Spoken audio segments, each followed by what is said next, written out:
welcome to the Courtney Turner podcast. My guest today is Greg Boulden, and I am very much looking forward to this conversation, although it might be a little bit taboo, but I think it is super, super important. He is an investigative journalist. He is the founder of America Emboldened, and I know many of you who've been following along have heard me talk about this before. I talk about how there's the indie media, and I think that's what we're going to cover today. And for those of you who have not heard me talk about this, just a little frame of reference. This is a holdover from my film days. So in film, you had, and it's totally changed now because we have streaming and we've got Netflix and Hulu, and it's a completely different distribution model. But back in the day, we had the big box studios, and these produced these hundreds of millions of dollars productions, and they often worked with agencies like the CIA. So you have propaganda and messaging. And in fact, when I was working in the film industry and trying to raise money, I was a producer and an actress, and I was trying to raise money. And I remember at the time, a lot of the funding was coming from Chinese sources, CCP sources, or ties to the CCP. And they would have these contracts, and, it didn't necessarily overtly look like it was a Chinese company, but they would have these contracts in it. And in the contract, it would say that if you had any pro-American messaging in your film, that your funding would be rescinded, that they were going to redact, and that they would oversee the content of the film throughout the whole process. And I would not have believed it if I hadn't seen it firsthand, and if I weren't the one who had to actually sign on the dotted line, which I never did, which is probably why I am here right now and not making big budget films. I don't know. I can't, tell you that I don't have a crystal ball. I don't know where things would have gone, but I'm sure that had something to do with it. That's my intuition anyway. But then you had these people who were, right out of film school, living in their parents' basements, they were really independent and scrambling together a bunch of friends. These are artists who were, maybe borrowing some equipment or taking it out of a university, and they were making really independent production. And then you had something in the middle, which was called indie. And so for those of you who are not familiar, like an indie low budget SAG film, I think the lowest, I haven't checked in a while, but it's like $1 million. So I don't know about you, but most people don't have access in their back pocket to $1 million just to make a movie because, they have an idea. And I'm not saying that there's never independent productions that work out that way. There's always the, angel investor that's truly an angel. These things do happen. Sometimes you have a great contact or, you get really lucky. But most of the time to do a $10, $20 million or even a $1 million film doesn't really happen for somebody who's truly independent. And it's usually a big engine machine behind them. And there's a message that they're trying to convey. So there's propaganda efforts that's usually behind that funding. This long-winded rant just to say that I've kind of noticed this trend in what they call the indie sphere of the media, which of course, a lot of you are familiar with Operation Mockingbird. And this is where they would fund these big networks. And, during 2020, we saw that montage where they're all saying the exact same thing, threat to our democracy is the really famous one. So it kind of seems like maybe they were fed talking points and maybe they're paid to say the same thing. And that was a big operation. We actually have a name for it. We have declassified documents that indicate that really happened and some of the funding trails for that. But we don't know so much about what's going on in indie sphere. However, I would imagine they're a lot cheaper to pay off than the big networks, and they're a lot easier to convolute. So it's much easier to make the trails kind of hidden and covert and play a shell game. I think it's easier to do that with independent indie people. So I call it the indie sphere. All that to say, Greg has done some incredible investigative work in this arena, and I think it is super important. And I will just open, before I turn the floor to him, I will just say, I think the reason this is so important is because we are in it's not that new, the social media world, but it still feels like a new media to a lot of people. And a lot of people don't even watch television news anymore. They don't necessarily go to mainstream newspaper. A lot of people go to Twitter, Facebook, their various social media platforms, and they think that's how they're getting their news. And what they don't necessarily recognize is that there is a lot of curation involved in this. There's a lot of cybernetic feedback loops done through algorithms, and there are people who are involved in funding those algorithms, programming those algorithms. So it's not quite as organic as it might feel. And just like you had your favorite, media personality that you may have watched in the mainstream media, a lot of people have their favorite influencer that they watch, and they trust them, they feel close to them, and this is a very convenient way to deliver messages and propaganda. And this is not, I don't bring this topic up to, I don't know what the word is, but, it's really just to kind of shine light on this so that people can have some more discernment when they're scrolling and when they're maybe aligning with certain narratives because their trusted influencer said so.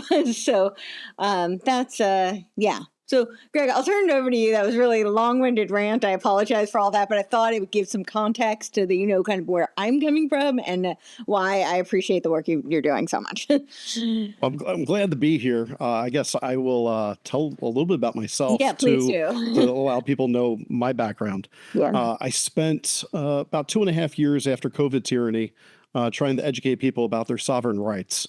And so I founded America in Boulden and got picked up by the America Out Loud Network in 2022, where I remained until June of 2024.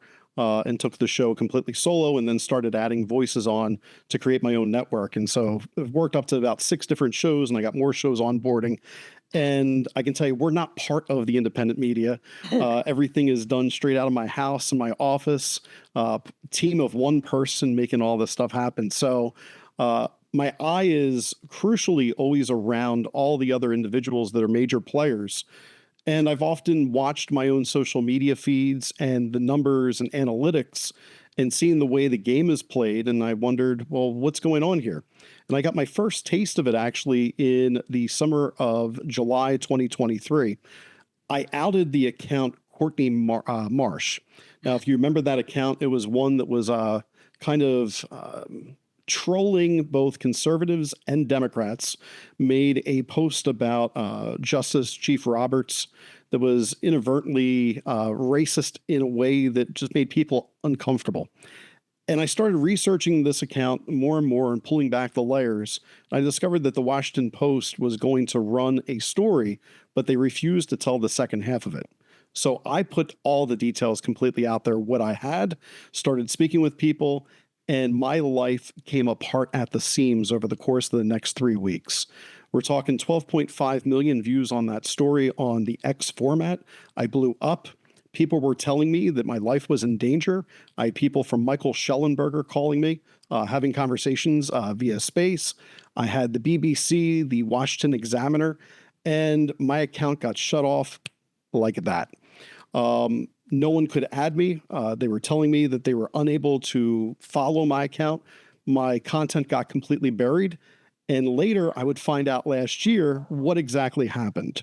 That story was because, and you're not going to find it on my X feed, but you'll find it in the threads for people that do the thread unroll. It got I guess, archived. So yeah, you can find it in the archives if you want to look that up.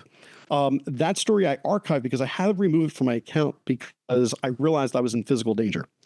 I discovered that the CIA, the FBI, they actually are interfering with politics in our own country by going outside the Germany and other countries and using influencer accounts and bot accounts in order to create narrative that is fundamental to propagandizing Americans against other countries as well as for other types of things. Yes, that's it right there.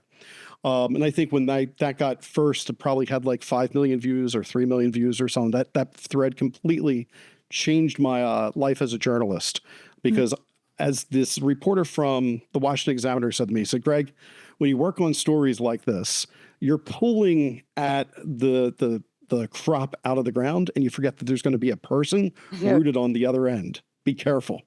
The individual I named in that story denied everything, said that they weren't the person. The interesting thing is the BBC was able to find me rather quickly and tell me they spoke with him, but he refused to speak with me. I had people that tied to this that were tied to the Panama Papers.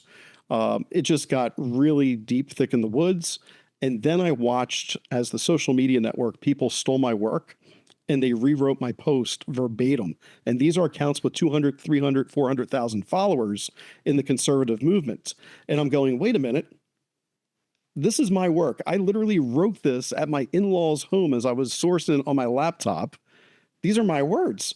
And people are congratulating these other accounts on breaking the story that I can show them as millions of views already on my own wall. I'm going, how are people getting away with this?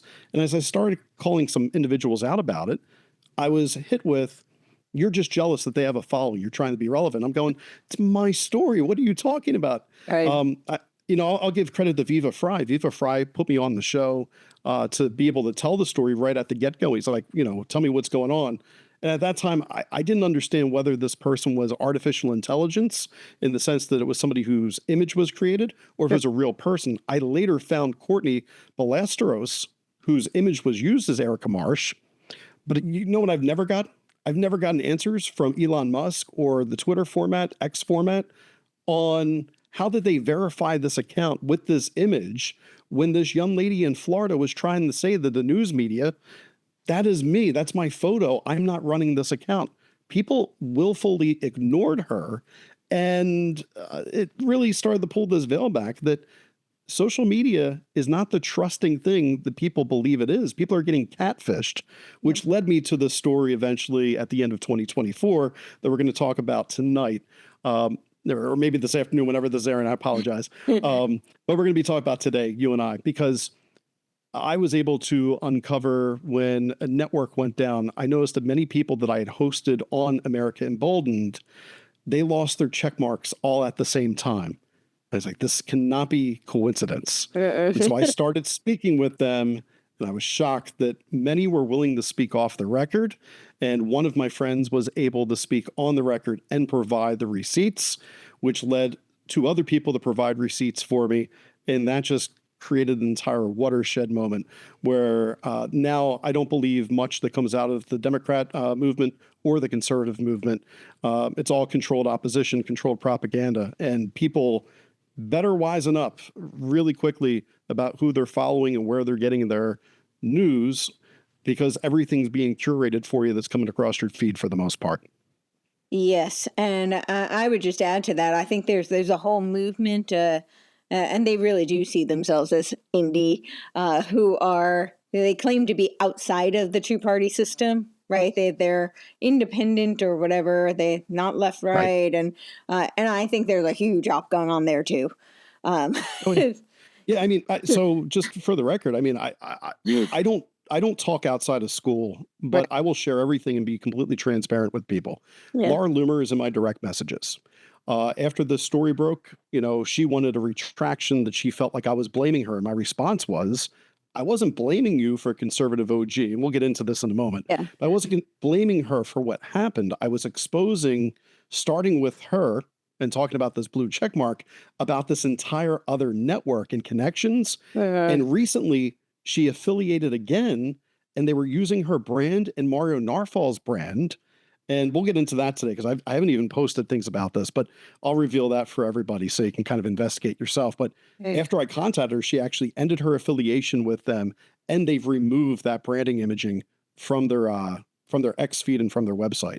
So it's very interesting. I understand Mario Narfal. I spoke with his team, and they're taking legal action. So it's tough to even say, like, are these people in cahoots with one another, Right. or are they all just trying to climb a ladder to be relevant?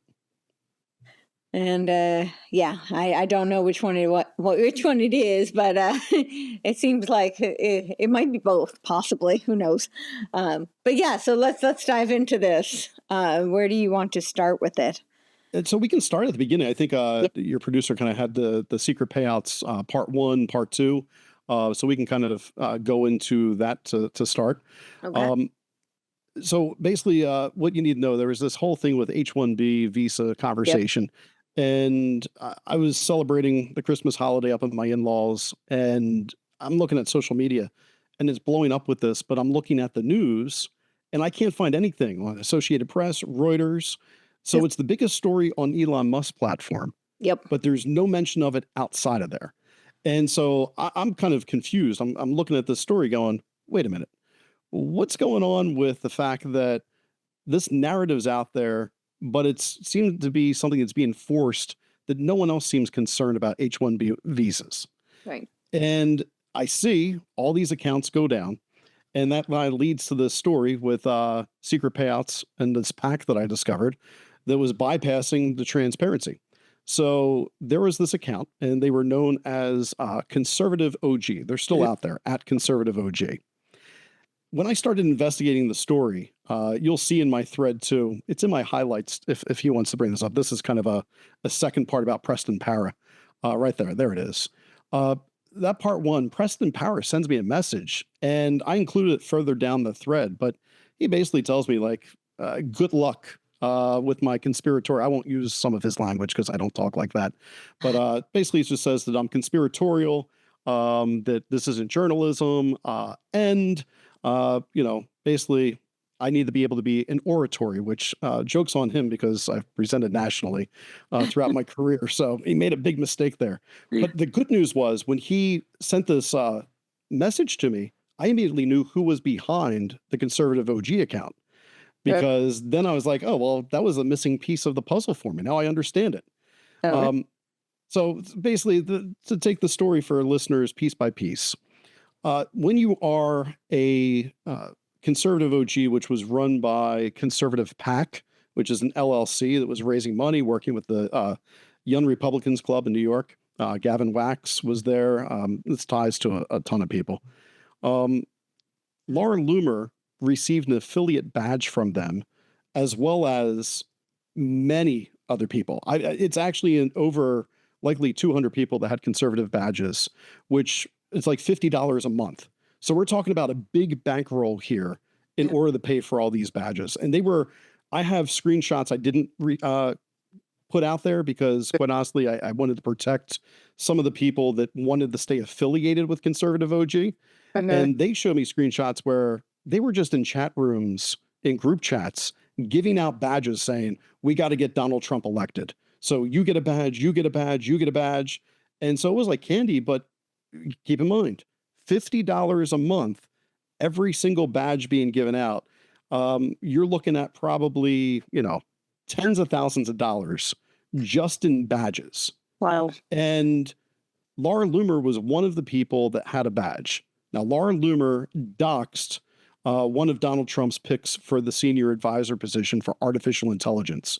That happened accidentally, I believe. I don't think she did it on purpose. She pulled up tax records. And if you don't know, if you look in the FEC, it will include addresses of individuals. And she thought, well, because it's a public document, I can include this. No, you have to retract it on social media. You can't do that. And so she brings Sriram Krishnan. I think I said that correct.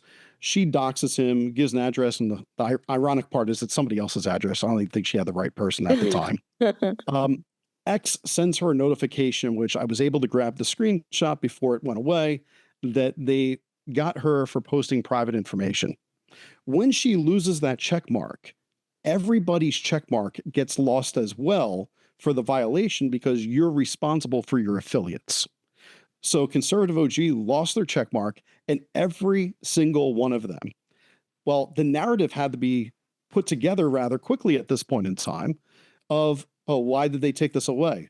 Well, you look at on the opposite side, it didn't have much to do with this, but I got people like Owen Schroyer, who's tied to this as well, and you see him in one of the posts that I made. You have the Groyper Network that is already talking about H-1Bs, that's not really being taken off about H-1Bs. They're being taken off for things that they saw as hateful content, that they were losing their checks saying, you know what, you're not going to be monetized. You can still have your post, but you're not going to monetize your post anymore. Right. And so they get into this room, and all of these affiliates start talking about this in the space that night. Yeah. And so I start paying attention to screenshotting. Who's here? Part of it, yeah. Yeah. So, you hear them all talking, and I'm like, what's the odds that some of these individuals are going to be tied to conservative OG in some way, shape, or form. And come to find out, a lot of these individuals, like Chief Trumpster, was an affiliate and is still an affiliate to this day. They got their regular affiliate badge back. But you can see here that there's some major names that people are already following. And I want to make it very clear. This is not an indictment on the quality of the individual. Right.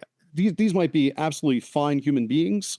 I have not met them. I'm not upset with them in any way, shape, or form. But what you're going to see is eventually they start putting out narratives about H-1Bs. That's the reason why we've lost all these badges. And it becomes the official story. And the story just doesn't stand up to scrutiny of the facts and the group chat messages that were forwarded to me of them telling me exactly what happened. Right. And so, I didn't want to post all those because, again, it kind of brings things. But Gavin Wax had been on our show about a year ago, and I reached out to him because I was like, Gavin, why'd you lose your check mark? You're the president of the Young Republican Club. If anybody, should be there, the NYYRC, it should be you. And Gavin didn't respond to me whatsoever. And when that happened, I was like, all right, now I know we got a larger story here. And I'm going to share things with you today that people have never heard. I haven't published in the story. But Gavin Wax ties to Steve Bannon and Miles Gui, Miles Gui was part of the new federal state of China. Mm-hmm. And I have Guao, is it Gui? Is that how you say it? Guao, Gui. Okay. I'm not quite sure. That's not actually even his first name is actually, I think, Gao. Yeah. He goes by Miles Gao, but I think his Wengu was his last name. And eventually he Americanized. That gentleman, and I'm using the word gentleman very loosely, is still looking at defrauding investors of millions upon millions of dollars. And Steve Bannon was working as a best friend for this guy. Well, guess what? I can get receipts on Gavin Wax being paid to push the NFSC's propaganda. In fact, other people have reported this, but I actually have spoken to people now that can give me the contracts that were written up and how much he was paid. And I think that's the reason why this guy's not getting back in touch with me, because he knows that I basically have him completely wrapped around. I have him dead to rights on this information.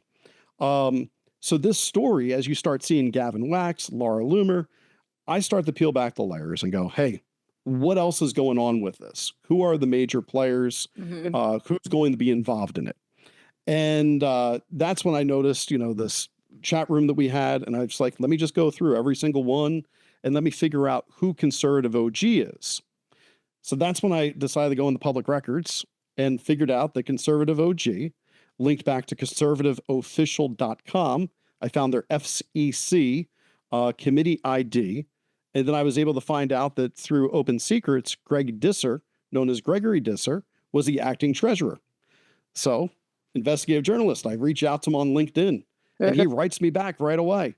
And I was like, hey, I'm doing this story right now on conservative OG and I'm just looking to get more information. Immediately got blocked. Immediately, ended the connection on LinkedIn, blocked me on the X format as well. And I was like, all right, I'm over the target. I need to keep pushing. So that conservative PAC linked to Conservative LLC in Cheyenne, Wyoming, which Wyoming is a very friendly, Delaware and Wyoming are probably the two places where you want to put an LLC if you don't want anybody to find you, because you can hide behind somebody else as you set this up. Well, what's not in my story, but I can talk about now because once again, I have the receipts, is have you ever seen when James O'Keefe goes out and he says, hey, did you donate X amount of money to this cause and Act Blue? And these old people are going, I didn't donate any of this money. Yeah. Well, I went through and I was able to get who was donating money to Conservative LLC and found out where all of them were located. Do you want to guess the nationality of almost 99.9% of all their donors? Was it tied to Miles Guo or? No, surprisingly, it was Indian doctors. And so I started reaching out to try to find out. And there's people that don't remember giving any money to this group. So now I'm going, all right, are we in a James O'Keefe situation now where, this group is funneling money through an LLC? They didn't make millions. I mean, we're talking about tens of thousands of dollars according to FEC filings. Um, they also never filed taxes according to the filings in Wyoming, which means they were operating a debunked, what's the word I'm looking for? De facto X company. That the conservative LLC actually did not exist at that point in time, and were doing official conservative PAC business underneath it. And I saw the bank that they were related to out there in Wyoming, what it was tied to. So this money is obviously not coming from conservative LLC. So I had to continue to kind of push and go, all right, well, if this Gregory Disser is the treasurer, his LLC is basically dead because they never filed anything, but yet they still have money coming through FEC websites, then you got to imagine that there's big money somewhere else. And that's when I finally figured it out. So if you know Harry Sisson, he's kind of like the left's version of what I'm going to be talking about with the right, what they're doing. Midas Touch, you can find at Midas Touch on X. Basically, they paid Harry Sisson and many other left-leaning young people, and some people believe it's part of the Global Engagement Center that shut down at the end of December. They were paying him on payroll to post pro Joe Biden content, to the point where no young person really believes that Joe Biden was the movement of the youth, right? It's really hard. I mean, I live in Delaware with Joe Biden, and that's just not the narrative here. There he is. There's Harry and good old Joe. Joe, by the way, lives close to me, which is even funnier about how I do this work. So Harry, he is invited to the White House. He's doing all this. This is one of those networks that's using money to engage people in order to sell narrative to their base. Well, conservative OG was doing the exact same thing.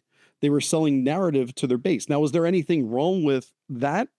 In theory, no, except when you see these accounts with 300 to 400,000 followers or 1 million followers, I'd like to know when people are curating a message and it's their literal thoughts and not somebody saying, hey, I need you all to post one thing from this group chat today. I need this message out because we need to do this. And so what I found out was there's two gentlemen, Gregory Disser and this other guy, his name is Jake Little. They own a company called Conservative Social. Now, Conservative Social is going to come up in part 2. I'm kind of skipping forward on here because there's just stuff that will bore people if we continue. But Gregory Little, you'll see in his work experience as you scroll down a little bit further, he's the owner of Conservative and he's the CEO founder of Connect Social. Now, Courtney, I did not post this in this story because I didn't know it at the time, but this is going to blow you and your listeners' minds right now. You ready for this? I'm ready. Guess who was prominently featured on their website as a client of Connect Social, of all their success in helping make that person popular and make them money, who got scrubbed from their website? But you can go back on the Wayback Machine and prove this. Guess who got scrubbed from their website about 3 weeks ago?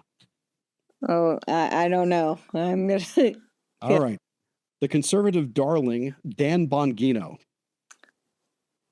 Wow. Okay. Yeah, let that set in for just a quick moment there. So Dan Bongino was the face, one of the faces that was forward on the homepage of Connect Social, owned by Jake Little and Gregory Disser. And so when I'm going through this, I'm going, holy crap. And so that's why I wanted to talk to you too, because as I'm seeing the Epstein stuff, I'm seeing Bongino is now the number 2 at the FBI. This guy's tied to people who are influencing propaganda for the conservative movement. And I got to tell you, some of it I don't think is very America first either. I think that there's some of this content that is a little bit skewed in a different direction that does not want our president to be successful in the way that he wants to be successful. But yeah, the Wayback Machine now, you can find Dan Bongino right on the front of that website. You got to go back to about January 15th. It's one of those things I invite your listeners to go check out. You can see that I'm not making this up. I also have screenshots that I can always share later when this episode is live, and we'll put that up to include. Okay. They've scrubbed everything from him, right? So what does Connect Social do? Well, Connect Social has $84 million in annual revenue. This Whoa. is what you're talking about at the top of your show, the indie network, right? Yeah. They have 18 million that they spend on advertisements per year. They've been doing this for 20 plus years, despite the fact that these young kids that are running this, I don't know where they're getting 20 plus years of experience, because they're not old enough to have 20 plus years unless they're including their teenage years where they Right. got started. So it's kind of interesting the way that they advertised it. Um, they are likely the individuals that start to put out this information, this web. Now, earlier I talked about Preston Para, the gentleman who was running the conservative OG account affiliated with this conservative PAC and conservative LLC. Uh-huh. So when Preston Para decided to run his mouth, I just started to investigate him, and you find out this guy's got a lot of kinks. Now, I'm a libertarian, small L libertarian. I'm more kind of a stoic Greek philosopher type of individual about sovereign rights. That's more where I live my life. But I do look at what is the stoic valued life. And this guy's obsessed with taking photos of me, I'm sorry, taking photos of himself, Uh-huh. posting basically some things that I would say these thirst traps for the gay community. And I'm Right. just kind of like, yeah, what are you doing? This guy, his vanity is what's going to be the downfall of him. And the vanity is literally what broke this story by him sending me the message. Right. Well, this guy is out there inviting all these individuals in to become the affiliates, right? And he feels like he is the next big thing. His people have gotten close to Donald Trump at Bedminster Golf Course in New Jersey, down in Mar-a-Lago. What they're not telling you is that they're paying for these appearances. I confirmed that as well, that you can buy dinner at Mar-a-Lago and you can have your photo taken, as he was running for president. So there's a lot of things in the background of trying to seem like we're aligned with Donald Trump, Yep. but really they're financing an image and a brand to be aligned. And in some cases, the people are, but in his specific case, he's not nearly as aligned as he would like people to think he is. Right. So, you can find all these different accounts now that are basically being funded or were being funded by this. But the most important thing, this is where I think the law might get broken, is they were working with a gambling website called Cashy. Now, Cashy was offering, according to the screenshot that I have, Calshi, they were offering $75 per post to one of conservative OG's affiliates. And then they were trying to get the person I spoke with, Sarah Fields, who's at Sarah is Censored, to join the Calshi thing. And you can see right there in the text that he just brought up, Isabel DeLuca gave us 75 a post for X and Instagram. So 75 for X, 75 for Instagram, $150 to promote gambling on a politically motivated website. Can you see anything wrong with Connect Social influencing politics with Dan Bongino and everybody else, and also influencing the betting markets? Yeah, no, nothing wrong with that. Nothing to see here. No, move along. So, Wow. this is the issue. You have people where you can bet on the politics, the economics, bet on your cryptocurrency, what it's going to do. And then you have an entire network of people working together in unison in group chats in the background saying, push this. And then you got people getting paid for it as well. I had a couple people reach out and say, yeah, they were offered to get paid just to push the conservative OG story of the day. That they'd say, hey, if you're going to do this, we'll give you some money for it. Wow. So basically, to sum up all this, and we can get into more of pieces of this. Yeah. This one quote in part 2, it says, I'm about numbers and what is mainstream. Until the mainstream stops interacting with these figures, we won't. You're literally mad that I have figures with a badge who've literally interacted with congressmen, senators, and Don Jr. So this is a new form of fifth generation warfare. It's a new form of influencing what people believe. Right. And the response of these individuals when you attack them or point this stuff out is always, you're jealous you don't have the following I have. Yep. That's a big narrative. Yep.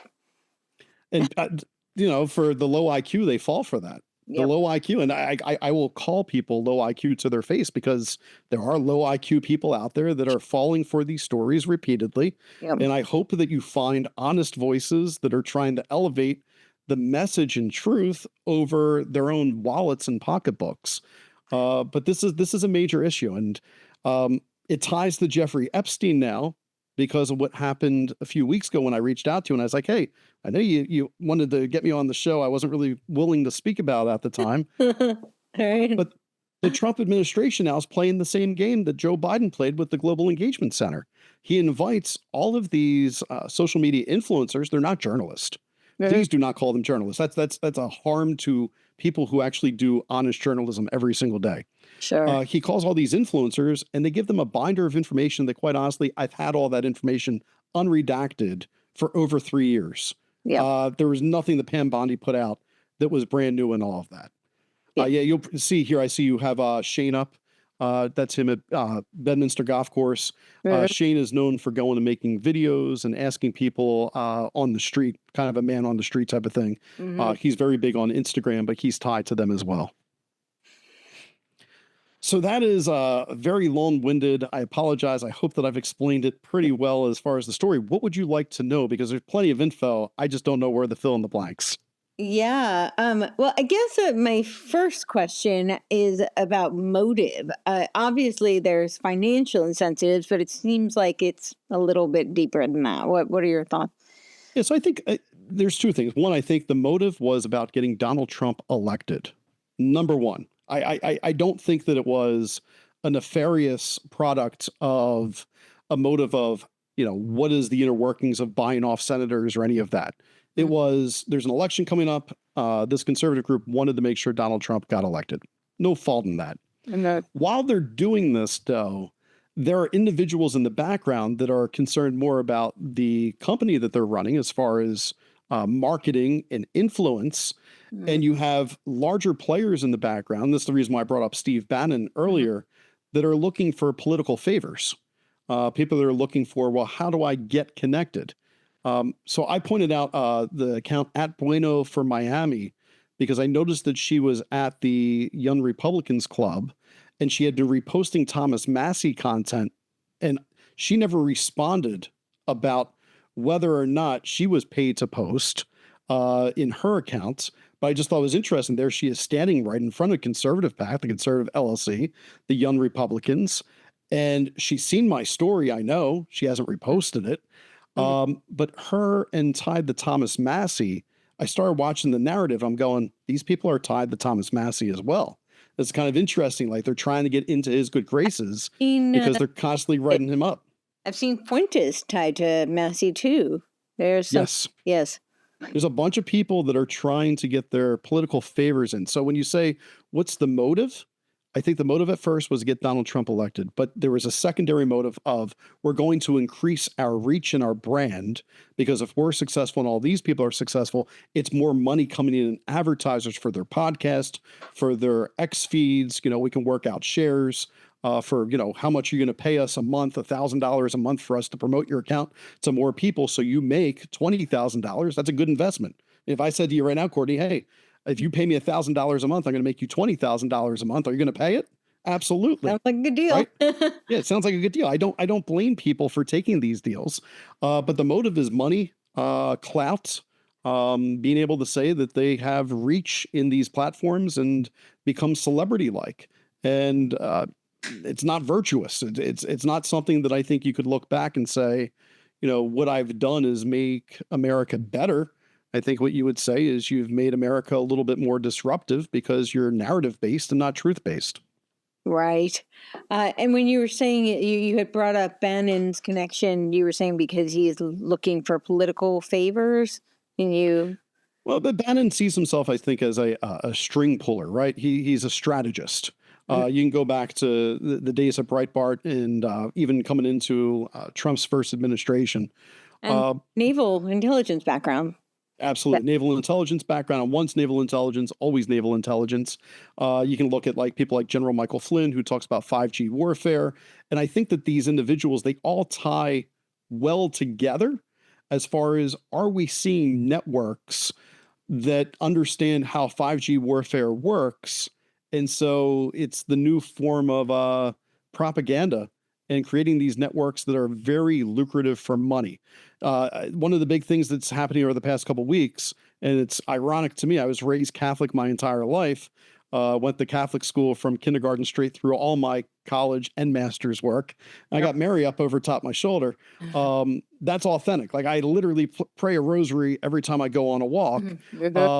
But now I see all these people talk about Jesus Christ on their posts that are in the conservative influencer movement. Yep. They understand that that message is going to sell. Yeah. And, she's up there for my protection. She's not up there to sell anything. These individuals, you'll never see me post, Jesus Christ is my Lord and Savior because I live it. I'm not going to sit there and post it out. But that memo must have got sent out from people that like, oh, if you do this, this is going to be really good for your brand. And you can watch the past 3 weeks. Bam, that's there. And that's kind of a General Michael Flynn too, right? The reawakening tour that he did. It's something that you see within the Steve Bannon network individuals. So yeah, it's very much narrative controlled media.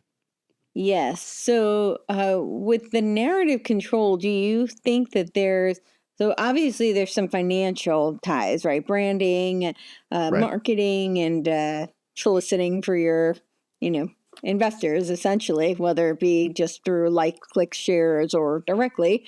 But do you think because some of these narratives end up being very effective agitprop? So they're not just narratives that garner attention and potential fiscal reward as a byproduct of that. They also act as very effective division wedge tactics that have a lot of political implications. And so, what are your thoughts on how that might be tied to some other entities? Okay. Well, when you get to other entities, you could go down kind of the route of China, which is what I was talking about. It's interesting to note, I've never talked about this ever, Okay. and I'm going to get myself in a crap ton of trouble, but you know what? I have the receipts.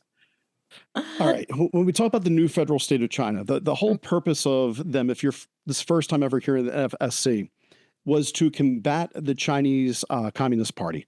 It was basically an opposition, and many people in America were saying, well, this is what we want to get behind. It's funny that we have many people that have been elected to office that, and we're not even talking about like the big office, I'm talking about in their states. But if you were to research their history, and I'm not going to start naming names because I'm going to be careful for my own safety here. If you research, you'll find that there's lots of people that have traveled to China and would be tied to the NFSC. And trained and then came back to the United States and became local senators, local Congress people. And then even, governors. Yeah. Very interesting to pay attention. I'm giving people places to connect dots right now. Same thing. If you were to go, like I mentioned earlier, I was on the America Out Loud network. Malcolm, who goes by Malcolm Out Loud, I believe his actual last name is Teasdale, because it's a fictitious name. Again, it's going to get me in some trouble, but I'm telling you, I researched him. And one of the reasons I left was I started having questions about his ties to China. He spent time with his other company over there doing business. And I paid attention to what the voices were talking about on the network I was on. And I was going, what is this in terms of America First in his previous business versus what is being put out there now and previously? So I think that there is a network of people that are going to foreign governments. They are bringing back different models of which they can be successful. I think America First has been hijacked. The Make America Great Again. If you go to the original meaning of that, you can go back to 2008, Congressman Ron Paul. Ron Paul would talk about non-interventionalism, end all these endless wars, cut all the spending, cut the departments. And that was putting America first. Right. Now we have nationalism almost as a religion that's America first. Yep. And I believe that comes from foreign influences. That is not just American made. I think that Donald Trump's message, while the message of cutting departments through Doge is honorable and good, I worry that we have this religious zealotry that comes in And we're not seeing the blind spot of this is not authentically putting America first. This is putting a globalist agenda's influences first. And people aren't paying attention to it because all these media people that are the new influencers, they constantly divide you and tell you that something else is going on and you're not American if you don't do this. And I'm sitting over here going, I've read the Constitution. That's what I'm paying attention to. So yeah, there's a lot of foreign things, and China is a big one. With the Biden administration, you could tie that to Ukraine. Hunter Biden. I'm going to have a show coming up here, or maybe it already aired, depending. But I'm interviewing a gentleman by the name of Andrew, who is the inquiry inquisitor, basically. He's creating these neural maps, and he can show you how Hunter Biden was connected with the Wuhan labs. He can show you the biomedical because he's mapped everything, and he's got a beautiful graphic with it. Yeah. The Hynansky family influenced the Biden administration. Michael Hynansky owns Winter Ford here in Wilmington, Delaware, where I reside. And Joe Biden helped him become the first Ford dealership in Ukraine in the 1990s. You can find this right on the Winter Ford website, by the way. This isn't inside knowledge, inside baseball. And they are currently the number one commercial real estate developer in the entire country of Ukraine. And so Biden had a lot of special interest with his family and himself because he has propped up business over the course of the last 30 to 40 years in that country. And so, yeah, we have all these foreign influences that are coming in, you know, the Russell Brands and the UK influence, like and there's something for everybody. And a sewing, yeah. Yeah. Yeah, definitely. There's the same narrative as well, right? That the whole crisis. Yeah, look at that graphic. I'm glad you found that. Yeah. Again, I know this stuff's all out there. I'm simply dropping some tidbits of information so people can follow up on themselves. Because I think Turning Point USA, yep, exactly. I think that the a lot of this escalator up past the whole new federal state of China. Yeah. Yep. I think it's really important that people actually research this themselves because they're not going to find it from the people that are speaking at Turning Point. They're only going to find it because you and I are having the conversation.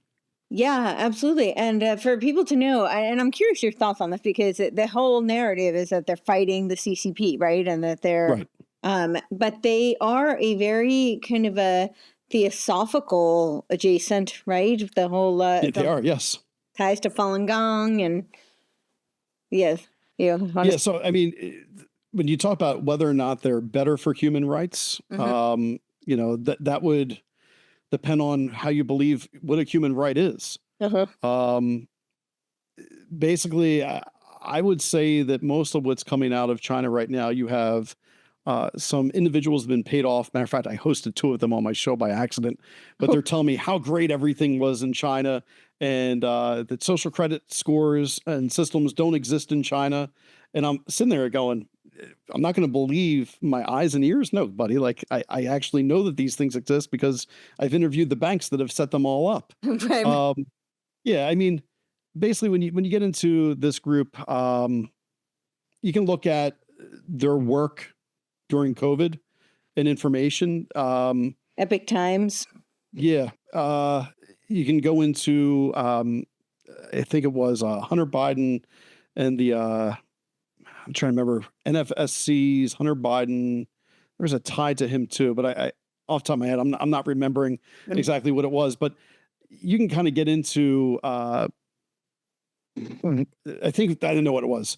So Hunter Biden, there was evidence that was brought up that possibly there was alleged sexual abuse in which he was involved with some of the characters that were tied to the NFSC. Sorry, I had to grab that from my brain for a quick moment there. So no, these are not the people of human rights and having all the best interest. And keep in mind, while all this is happening, there is an entire organization, group of leaders that are trying to create BRICS to assemble a new currency, so to speak, and to destabilize the dollar. And it's a very complex stage that we find ourselves on. For sure. What do you think? We'll just stay here for a minute because we'll go on from there. But it does seem to me like how much of these do you think are organic warring factions, and how much of it is more like a Hegelian type of stage? I don't think much is organic. I don't. So I would assume that this is kind of like I'll put this in terms that your listeners will enjoy. I talk about this often. Mhm. Um, Plato's allegory of the cave. Mhm. Once you come outside the cave and you see that these are not just the shadows on the wall, and you see that people are bought and paid for all over the place, it is very difficult to walk back into a cave and tell people, oh, all these influencers, all these politicians, all these special groups, it's all organic, Yeah. right? Like, Right. well, that's all they want to hear is that they're organic. They don't want to hear that it is a carefully organized, wide network of individuals, sometimes playing both sides of an argument, that are defrauding people of hundreds of millions of dollars. Literally, the court cases show there's been people that have defrauded for $100 million. So I guess I would say that I feel like I've stepped out of the cave over the last several years. I've seen things and people just aren't ready for what I want to talk about. And, if you follow the allegory of the cave, when you come back and you tell people what the truth is, what happened? They killed them. Yeah. They said, no, we're not going to listen to you. You're dead. And so that's why, yeah, I think everything's non-organic at this point in time. Yeah, and I'm curious with, I mean, we can just take, because I think this example extrapolates all over the place, but the example of like the BRICS, the CCP, the New Federation of China, do Mhm. you think like it is just a money, a racketeering kind of a scheme, or are they trying to, is this a bigger picture on the world stage? And I feel like America is very, I'll show my bias here, just so you know where I'm standing, but I think America is very much, you know, I think it's two things. I'll say it's not just a competitor on the stage, right? That they want to take down and take control, but I think it's also a very useful pawn, because in many ways we are. We're a very good vehicle for the propaganda, not just to weaponize, the Munt Act, the modernization of the Munt Act under Obama. We can be weaponized, propaganda can be weaponized against us. Wild. Yeah, so which is just, it's so dystopian. It's crazy. But we're also, because of our culture and our pop culture and our positioning on the world stage, we're a great conduit to export propaganda elsewhere. And so I just wonder how much, of it is a geopolitical ploy as well. Okay. Well, Sorry. no, I mean that's a lot Yeah. to bring in because I think we're missing a key part of that conversation then. Great. Fill All it. right. So yes, from a geopolitical, how's this game being played? Okay. First, Mhm. we got to acknowledge maybe there was a book that came out around 2004, 2005, or that's at least when I became aware of it and read it. The world is flat, talking about how we're all connected, right? Okay. And so this kind of was the first an ideologue representation that our economy, our cultures, our values would cross across all the world. It's called the New World Order, so to speak, that eventually you got to get everybody under one umbrella for a world government. And the WEF was out there talking about this. You got Yuri out there, Mhm. and Klaus Schwab, you will own nothing and you'll Yeah. be happy about it. Other people saying you're going to start eating bugs. No, I'm not going to start eating bugs. But this narrative that the world is now on this level playing field is the first part they had to sell for a geopolitical takeover. Yeah. The second part they need to do is then start creating a narrative of crisis. What's the crisis we need to fight? And so climate change has been one of the narratives that I believe has been weaponized and used. And I Yeah. say weaponized and used because I think what Al Gore ended up selling people in his movie Inconvenient Truth is different than what we should have been talking about all this time. Um, when you talk about climate change, that has enabled a huge ransom of wealth from countries, forcing them into policies that, quite honestly, are not changing the earth. What Al Gore should have focused on, I've talked to alternate climate Scientologists about this that get completely censored when they start speaking about this. Dr. Ned Nikolov is a wonderful researcher, has peer reviewed papers that the climatology community has completely blacklisted him in the community. But he's talked about, if you look at the atmospheric pressure of all the planets, as atmospheric pressure changes, which is currently going on all the planets in our solar system, so too does global temperatures rise. There's a correlation to it. He made the point with me, and I agree with this. The point that I'm making here is, it's not about that us as humans are raising the temperature in a meaningful, yes, that's Ned, in a meaningful way. What it is we should have been taught about we're polluting the earth, right? We're making products that don't break down. We have microplastics now in men's genitalia from drinking so much out of plastic and all the products being packaged that way. Sure. That's the actual crisis. But that's not what they're telling us. Of course what not. they're telling us is, oh, this pollution from coal and everything, it's changing the Earth's atmosphere. We're going to be underwater. Well, you know what? We were supposed to be underwater already here in Delaware. And the shoreline is directly exactly where it was back then. All the elites are buying beachfront property, but they claim right on there. Yeah. Absolutely. Obama's got his beachfront property where his chef died. We still don't have an answer about that. Sorry, just planting a little seed there for people. Biden's got his beachfront, waterfront property about an hour and 40 minutes from my house here, right in Rehoboth. All these people, if they're so worried about it, then you know that they wouldn't be buying there. They'd be doing what Jeff Bezos is doing and building a bunker and up in the mountains of the Rockies, because he knows that there is a day coming where the earth is going to change, and it's not climate change.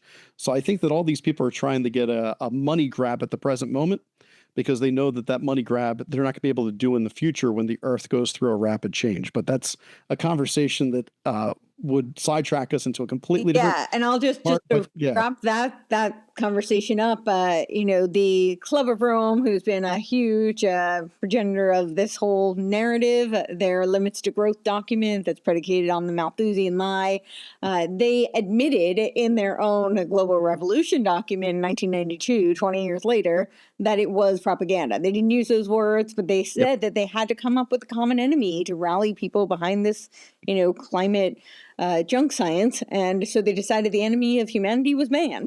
That's why you're the carbon they want to reduce. Yeah. So to follow, that where I was going with the world is flat, moving over the climatology, the New World Order, WEF, then you get to the final chapter. And this is the part that scares me. This is actually why on Wednesdays I started doing a philosophical Stoic show. Okay. Artificial intelligence is the last piece of the puzzle. The technique. And but you know what? Checkmate's already been called and people just haven't woke up to it. Oh, no, I said technate. Oh, I thought you said checkmate. Oh, sorry. The technate. Well, it could be checkmate too, but the technate, right? This is the Technocracy Inc. Technocracy, but okay, so it goes beyond technocracy. The world's governments are already using artificial intelligence to make decisions. We know this because it's been talked about. Every state, our own military.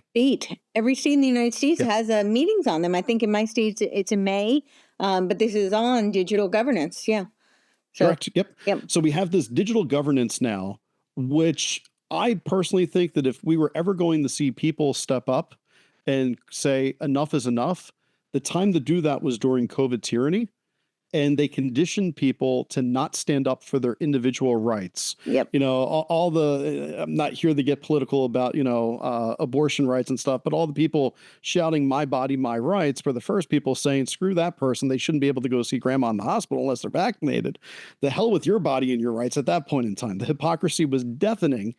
But it showed the barometer of what are people willing to push back on and what are people going to just roll over and take it. And I got to be honest, the majority of people rolled over and took it.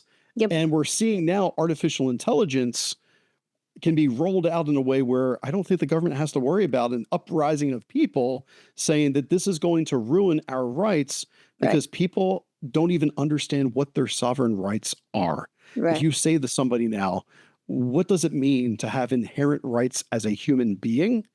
The average person can't answer that unless maybe they're in my age group and older, and they were taught it in school. It's very difficult. Maybe that's if they paid attention. If you look at the Constitution, What does it mean to have life, liberty, and the pursuit of happiness in the Declaration of Independence, to which the Constitution was supposed to help defend? Most people don't understand that. You ask people, what are morals? People believe that morals are heavily individualistic because we've taught people to be narcissistic and individualistic in their thought process instead of understanding that we as humans have rights and morals, like killing is bad. Yeah, people have told me, oh, killing is not always bad. Well, okay, if you're protecting your life, it's not always. No, no, no. I have people say, no, sometimes you just need to kill somebody. What? I mean, What? this is where humanity is right now. So we've completely eroded the stewardship of humanity. And artificial intelligence is now going to bring in the new set of rules. People are going to be losing within the next 5 to 10 years their careers. Your sense of vocation is out the window. Mhm. And I just called this out last week on my show. I said, this is the one blind area that Donald Trump's not speaking about. He's not protecting us from our digital In overlords many coming. ways, unfortunately. He's directly in it. I mean, he's completely backed by all these billionaires that are developing it. We're screwed. I would like to offer people a message of hope. My message to you is, if you're an atheist, I really hope that you can find something to hold on to that gives you bigger meaning. Because I believe that if you don't have faith, you're going to have trials and tribulations in the next 5 to 10 years when the singularity movement arrives, Yes. and you realize that your sense of purpose needs to be discovered outside of vocation. If you don't have a faith element to look into, when you realize that there's other forms of artificial life out there and other forms of intelligence that are very valid and real, wow, your world is going to be rocked. And I'm literally praying for people all the time, Courtney, just that their hearts can be open to what is coming in the future years, that they can be safe and find life worthwhile to continue to live, because life is beautiful, but we are going to be our own demise into this. And this all ties together in a conversation in a straight line. And people may not realize it, but this goes back to the original story of influencers and where we're leading one another. No, it absolutely does. And when you talk about the artificial life, there was just a story. They're doing organic, artificial, so synthetic but organic life and on Mars, that they want to put it on Mars. So this here we are with Elon Musk talking about colonizing Mars, and it's totally tied to synthetic biology, biodigital convergence, and which of course didn't start with 2020 biodigital convergence out of Canada, Policy Horizons. I mean, we had it here in the United States with Obama, converging technologies, just different name, but it's the same thing. Yeah. Did you ever hear Elon Musk talk to Barack Obama about artificial intelligence during his first term? Have you ever seen that interview? I don't think it did. No. Okay. If you get a chance, check Okay. it out before you do your next show, because you might get inspired for an episode. Okay. Elon sat down with President Obama, and he told him I think it was about 2009, he said, the greatest threat to humanity is artificial intelligence. Oh, And he when said, you said Barack it was Obama, something, we're summoning the demon. Was it that? yes. Yes. Yeah, Yes. he's like, Okay. we're summoning a demon. He Yes. goes, now is the time to act. If we don't act within the next 3 to 5 years, Right. the cat's out of the bag, it's over. Well, I find it really interesting that He's summoning the demon? he is. Not just that, but like his imagery that Elon put up on his new screenshot, he says is a black hole and a singularity. Right. I can't help but notice It's it looks Saturn. like Saturn. Yeah. Yeah, I know. I had the same thought. Yeah. Yeah. And so, what are we ushering into humanity? If Elon is telling us in 2007 and telling the president, hey, this is a demon, so to speak, that this is something that is going to be out of control if we don't reel it in, and no one took him serious, and now he's the one developing it, we're basically going to live in the world that Elon is envisioning. And it's not just Elon, it's the people at Google as well that are going to have access to quantum computing. But Project we're no longer living. Oracle. Yeah. Yeah. Yeah, I go on. Yeah, sorry. Yeah, this might be the video. I haven't seen it in a while, but it might be a screenshot from it. When he says how, trust the people with the inverted pentagram and the holy water. Yeah, it'll be all Yes. right. Yep. Yeah, sure. And there's the Saturn imagery there that he says is a I know, black and hole I had singularity. posted. I asked Gronk what it is, and he, says that it's about the black hole. What does he call it? The I can find it, but basically the imminence of the black hole. But yeah, it does look exactly like Saturn. And yeah, it does seem like that's what he's hinting Now, at. for those that aren't aware, I'm not sure if you've ever talked about Saturn imagery Mhm. with your listening audience, but basically esoteric philosophy. Yes. Uh, we can get to alchemy in Saturn. Yes. Um, Saturn is supposed to be the planet of karma, of discipline. And it's also a planet that's supposed to keep the structure alive. And so if you think about Elon and whether he is looking at karma, discipline, we know that this guy works, like no other. What is the structure? He's creating the structure currently. Right. Um, I was one of the few people, I think, in the conservative side that was calling out Doge, not for the fact that he said he wanted an email with 5 bullet points, but people weren't understanding why I was saying it was something that was, we got to get it under control right away. Hmm. Who is going to comb through that data? Well, guess what? It was artificial intelligence. So, guess what? Now you have a map of every single office, what people are doing, and artificial intelligence can learn from that and then start building a profile based upon every single user's social media. More about that individual than they actually know about themselves. And people have not processed quantum computing and AI and how absolutely frightening and powerful it is. So we are in a Saturn moment right now where the structure is being forced upon us. When you talk about what is quantum computing, it ties to the story of Saturn as a gatekeeper. We can see that as Chronos, which use time crystals and quantum computers. I mean, this whole esoteric world of Saturn, the way it would all connect, is pretty wild. If you ever want to go down that. Yeah, Yep. maybe we can do a follow-up show on that. I would actually really Yep. love to because it ties into a lot of the stuff that I'm talking about. I did a show, I called it the technological immunization of the eschaton. Yep. And that's exactly what that is. So what they were saying, it was the event horizon of the black hole. Correct. And Yep. that isn't that what Elon keeps saying too about, Okay. yeah. So okay. So yes, Event Horizon. Are you aware of the video game Fortnite? Yes. Okay. So my children love Fortnite. I actually played Fortnite myself. We do gaming nights as a family and do things. Awesome. If you follow the storyline of Fortnite, which believe it or not, actually does have a storyline, there was a singularity moment that ripped into the thread and inverted the world in Fortnite. And so the chapters have all been actually talking about this exact same thing that you were talking about. When we talk about, what that game is mimicking, and I can't help but think, are we training our youth to accept the reality that's coming into the future? And is Fortnite part of the propaganda in some ways Oh, of making it socially acceptable for young people when they become in their 20s to go, oh, I know what the singularity is. That's kind of like the metaphor of what we played in Fortnite in that moment when it ripped open the world and these portals came through. And guess where portals have been opened? And this is CERN. another thing. CERN. And Yes, and absolutely. Elon wants to fund the Hadron Collider with his Boring company. Yeah. Yes, absolutely. I mean, so this whole concept of this occult world, esoteric world that's out there, um, I think people should pay attention to it. I Hmm. think people turn off because if they're not religious, then they get Yeah. very skeptical of like, oh, this is some new age type of thing. Okay, we wrote the Bible over 2,000 years ago. Mm. It's still relevant today. How long ago was astrological charts written? And you're going to tell me that astrology isn't something that's relevant? Yeah, there's the CERN symbolism. If you ever go to the video of CERN at one of their grand openings, and they have all the occult uh, behemoth, the goats and everything, Yeah. it's wild. And it's Um, really interesting too. We actually went last year, and I was there for like a think tank okay. type of conference, and there's the image, and they have this presentation where they talk about how we have to rewrite the story of the universe.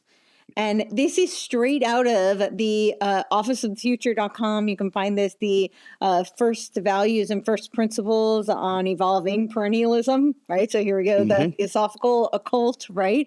And they talk in that, it's on cosmoerotic humanism.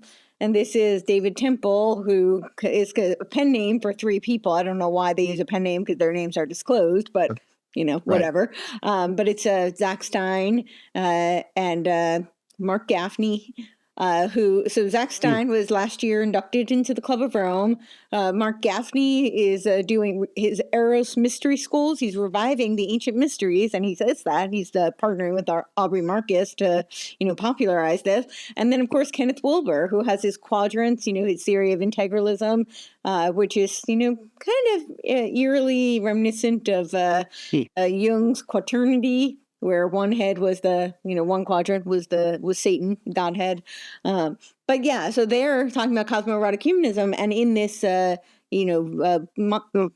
manuscript, I guess, on or monolith on cosmoerotic humanism, they talk about how we have to rewrite the story of the universe. This is part of our